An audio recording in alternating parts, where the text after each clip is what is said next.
केंद्र की नई सरकार के पहले आम बजट में विकास के वादे के साथ हर वर्ग को खुश करने की कोशिश की गई है। इसके साथ ही खेल और युवा कल्याण के लिए 1269 करोड़ रुपए का प्रावधान कर पिछली बार की तुलना में 46.5% ज़्यादा इजाफा किया गया है। खेलों को बढ़ावा देने के लिए क्या है मोदी सरकार का एजेंडा, इस बारे में बात करने के लिए हमारे साथ मौजूद है ओलंपिक पदक विजेता और सांसद राज्यवर्धन सिंह राठौड़।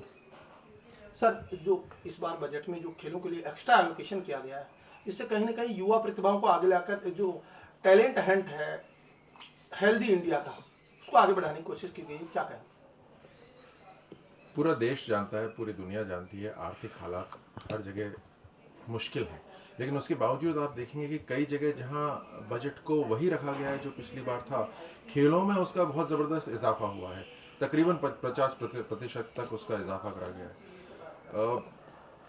ये यही दर्शाता है कि युवाओं की तरफ ये सरकार पूरा पूरा ध्यान रखेगी और उनको खेलों के माध्यम से आगे लाने की कोशिश करेगी। साथ ही अगर आप देखें तो इस बजट के अंदर स्किल डेवलपमेंट का भी करा है, पर्सनालिटी डेवलपमेंट के अंदर 100 करोड़ अलग रखे गए हैं, लीडरशिप डेवलपमेंट। तो हर तरह से खेलों के युवा मामले में स्किल डेवलपमेंट से युवाओं को आगे लाने की कोशिश करी जा रही है। सर, युवा नेतृत्व कार्यक्रम की भी शुरुआत की जानी है, जिसमें जम्मू कश्मीर मणिपुर को करोड़ों रुपए का एलोकेशन किया गया है स्पोर्ट्स के लिए। इसके अलावा एशियाई खेलों के लिए भी विशेष प्रावधान किया गया है। तो किस तरह का आप देखते हैं इसे?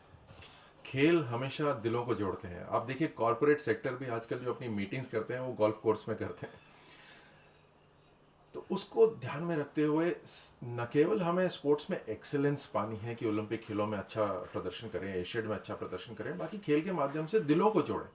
और दो राज्य या मैं कहूँ दो क्षेत्र ऐसे हैं जो हमसे कई समय से थोड़े अलग महसूस करते हैं। जम्मू कश्मीर है, उत्तर पूर्वी राज्य हैं, उनके लिए एक अलग से एलोकेशन हुआ है कि वहाँ के जो खिलाड़ी हैं, चाहे वो बॉक्सिंग हो, आर्चरी हो, फुटबॉल हो, या जम्मू कश्मीर में क्रिकेट अच्छा खेलते हैं, तो वो पनपे वहाँ पर और उभर कर वो भारत का हिस्सा बने, टीम में खेलें और भी ज़्यादा मात्रा में आए टीम में और हमारे देश के साथ मिल जाए।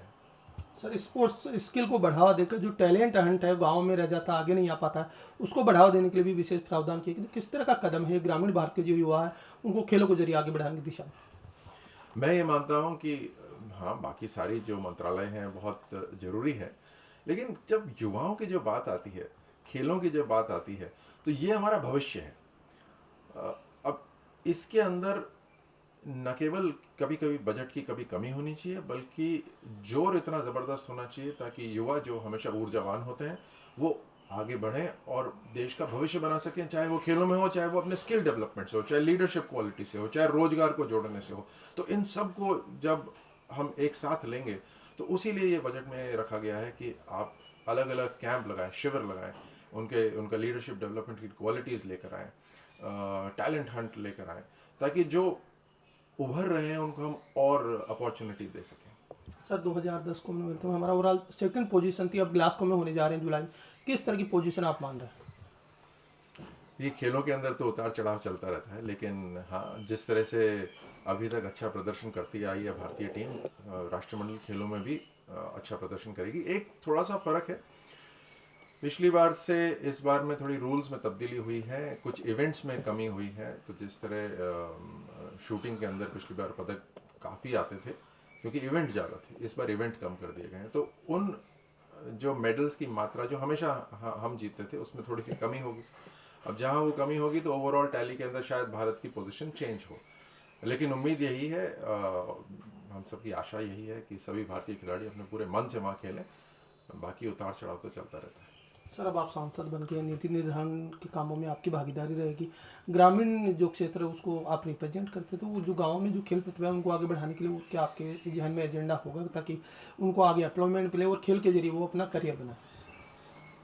मेरा ये मानना है कि जब हम खेलों की बात करते हैं, अपॉर्चुनिटी की बात करते हैं, तो न केवल हम बहुत ही हाई स्टैंडर्ड का जो इंफ्रास्ट्रक्चर है, बुनियादी ढांचा है, उसकी बात करनी चाहिए, बल्कि हमें साधारण खेल मैदान की भी बात करनी चाहिए। आजकल माहौल ऐसा हो गया है साहब, शहरों में, कस्बों में खेलने की जगह नहीं बची है। तो जहाँ भी छोटा कोई ग्राउंड हो, एक मैदान अवेलेबल हो, उसको कम पैसे में भले ही उसको उसकी चार दीवारी कर दी जाए, उसके ऊपर बास्केटबॉल कोर्ट बना दिया जाए या फुटबॉल का ग्राउंड बना दिया जाए, या छोटा हो तो आधा ग्राउंड बना दिया जाए, या क्रिकेट की पिच लगा दी जाए, 2-3 पिच लगा दी जाए। इस तरह से खेलों के लिए ज़मीन को निर्धारित करना बहुत ज़रूरी है, चाहे छोटी ज़मीन हो। एक तो ये, दूसरा जो इक्विपमेंट है वो सरकार वहाँ प्रदान कराए, और तीसरा उस मैदान और उस इक्विपमेंट के साथ वहाँ का जो कोई लोकल जो खिलाड़ी है जो अच्छा खेल चुका है या जिसका पैशन है खेल से, उसको उसकी जिम्मेदारी देती जाए, ताकि वो वहाँ पर एक तरह से रोजगार का भी एक साधन जुड़ जाए। शिविर लगाना बहुत ज़रूरी है जहाँ पर लीडरशिप क्वालिटीज़ हो। तीसरा चौथा जो एजुकेशन है, एजुकेशन और एम्प्लॉयमेंट को जोड़ने के लिए एक तो लीडरशिप क्वालिटी होनी चाहिए, पर्सनालिटी डेवलपमेंट होना चाहिए, और तीसरा जिसको कहते हैं इंटर्नशिप। जो कॉर्पोरेट सेक्टर है उससे हम बात करके कि साहब 6 महीने के लिए 2 महीने के लिए कोई इंटर्नशिप हो जिसके अंदर उस कॉर्पोरेट के ऊपर भी जोर ना आए, लेकिन काम भी सीख जाए युवा, और उसके बाद अगर उसको लगे कि ये काम मुझे आगे करना है तो वो उसमें अपनी रुचि बढ़ाकर और सीख सकता है।